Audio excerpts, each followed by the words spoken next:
Shelley Barnes asks, I have coaching sessions, workshops and retreats for holistic health and spiritual growth, wanting to implement a donation-based fee or pay what you can.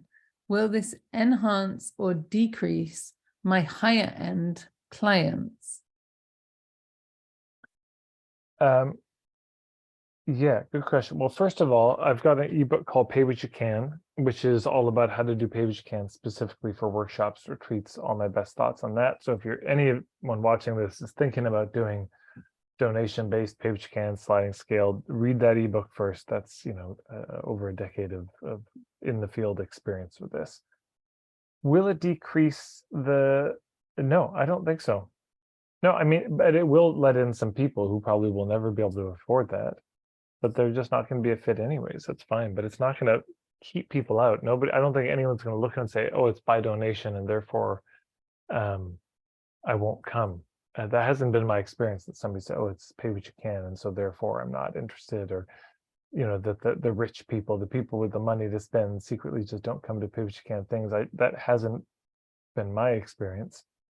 It just gives you a wider customer base, but some of those people who can't afford to work with you may know people who can, or people for whom it is a perfect fit. So you're just getting more people in the door. So from that standpoint, I don't see a downside to it.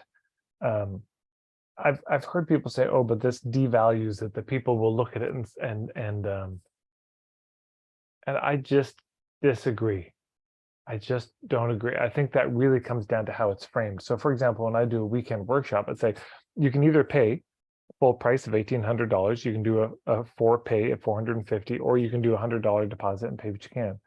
So just in that, I've already defined what I would charge, and what the full price tag is. So in no way is it devalued. People do my day-long workshop, they can pay $200 to 3 pay of 67, or a $25 deposit plus pay what you can. And of course, if they can't afford the deposit, they're still welcome to come.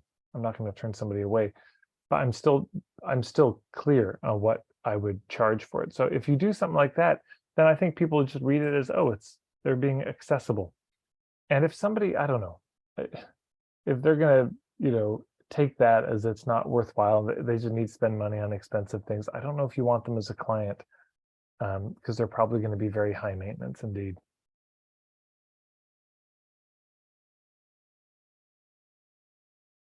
Okay. All right. Thanks. Thanks, Ted. Thanks, Shelley, for your question. I hope that helps, and let us know what you come up with.